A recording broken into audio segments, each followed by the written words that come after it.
Shabbat Shalom and Maranatha. Welcome back to the Septuagint versus the Masoretic channel. Today we're going to look at Joshua chapter 18. There are 28 verses. Beginning in verse 1, they talk about how the land was subdued by them. So they, meaning the children of Israel, had to play an active part in subduing the land. Versus it was subdued before them, meaning they were not participating in it. They were not actively trying to subdue the land in the Masoretic. In verse 4, we see a difference of let them rise up versus I will send them. So this is Joshua taking the responsibility of sending 3 men from each tribe. And then it says here, let them describe it before me, the land, as it will be proper to divide it. Versus describe it according to the inheritance of them, and they shall come again to me. So Joshua needs to be consulted in the Septuagint versus the children of Israel will decide as to how the land will be divided. Next we see in verse 5, they came to him, and he divided to them the land, versus they divided it themselves. Again, a continuous difference. Verse 6, there's an omission of, and do you divide. So do as I have told you, essentially, is what he's saying here. I will give you a lot, which is a plot of land, versus I may cast lots for you here, which is casting lots like a lottery. However, we're going to find out later on that what the Masoretic is saying here is actually more correct. That it's not exactly Joshua just deciding on his own. They do, in fact, cast lots, as we will see later on. In verse 8, a continuous difference of the word explore being used versus to simply describe the land. And there's an addition in this verse as well of the words describe it. It says here, in the last part of the verse, bring you forth a lot here before Yah in Shiloh. So they will own land in Shiloh. Or perhaps it is bringing forth a lot in Shiloh. So it could be either or. Versus cast lots for you before Yah. So they will have a lottery again to determine what land they get. They will have a lottery, or casting lots, I should say, in Shiloh, which is land that is not in Shiloh. So it's more clear in the Masoretic. It's more clear in the Masoretic as to what is happening. I have to be honest regarding that. However, regarding the land of Shiloh, I should say. So cast lots for you. It says, bring you forth a lot here. So they are still casting lots, but it seems to be more, as it relates to Shiloh, that's where the lots are being cast.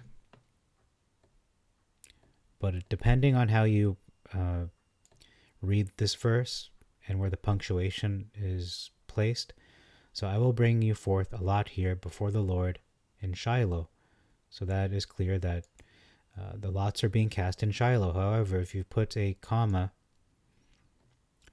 I will bring you forth a lot here, comma, before the Lord, comma, in Shiloh. It could be understood that way, meaning the lot is cast here, but the lot is also in Shiloh.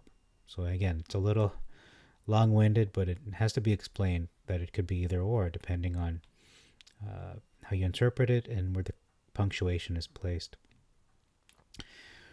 They viewed it was omitted. in verse 9. And to the host at Shiloh was added. Verse 10, we have confirmation that Joshua did indeed cast a lot. So he's the one who cast the lot for them in Shiloh. So it's, again, I think this verse is very important. Verse 10, it is clarifying they're not casting lots for who owns Shiloh. They're casting lots in Shiloh. That's where it is being done to determine how the land is divided. Not the land of Shiloh, but the land which they subdued. So that's important to note. And it says here, Joshua cast lots. Okay.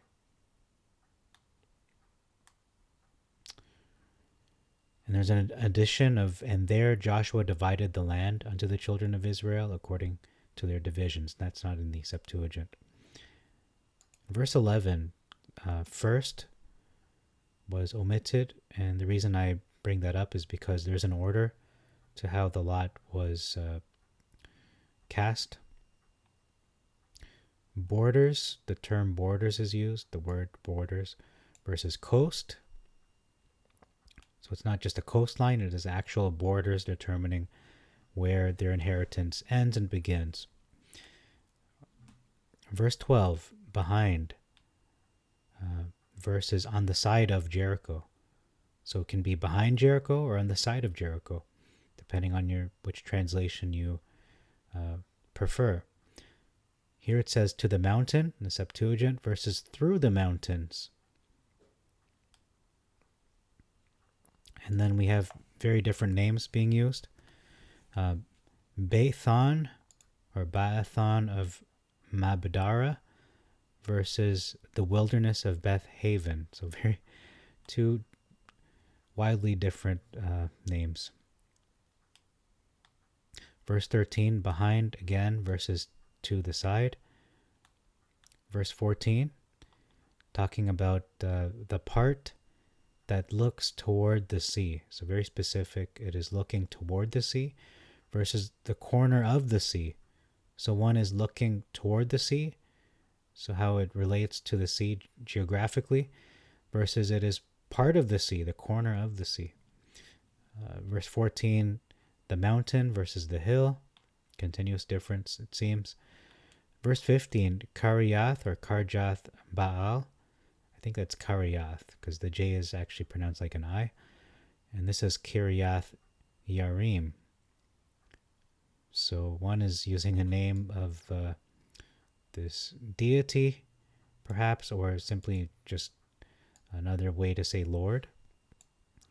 And this one is saying Yarim instead of the B-A-A-L.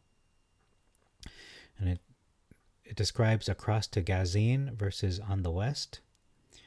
Verse 16, the forest of Sonam, which is on the side of Emek Raphaim, northward, it shall come down to Gaena. And the reason I point this out is because look at the other version. Valley of the son of Hinnom, and which is in the valley of the giants on the north. So, and descended to the valley of Hinnom. So Gaena, I know Gehenna and Gehinnom, they're very close, I think, in the Hebrew. But Raphaim, Emek Raphaim, being interpreted as the Valley of Giants, that's interesting. Perhaps it is simply a translation of Emek Raphaim into English. Verses 22, 23 have different names, so please just read those for yourself. They are different. We want to go through mostly doctrinal differences, not so much nomenclature differences. Verse 23 as well has an omission of Ephrath, and the reason I point that out is because Bethlehem Ephrathah is a significant place in prophecy. Verses 26 to 28 also contain different names. Again, we're not focusing on nomenclature. You can refer to that in the description box. There is a discrepancy of 13 cities versus 14 cities. So we have the Septuagint listing 12 and then 13.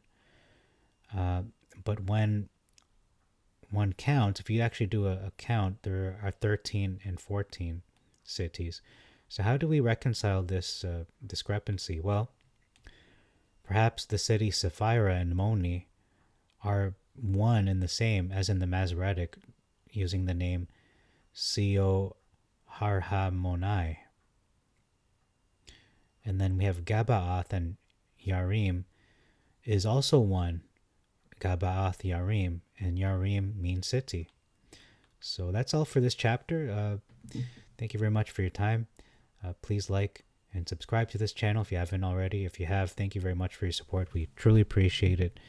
And until next time, we'll look at Joshua chapter 19. So, assalamu alaikum, Shabbat shalom, or shalom aleichem. And until next time, Maranatha.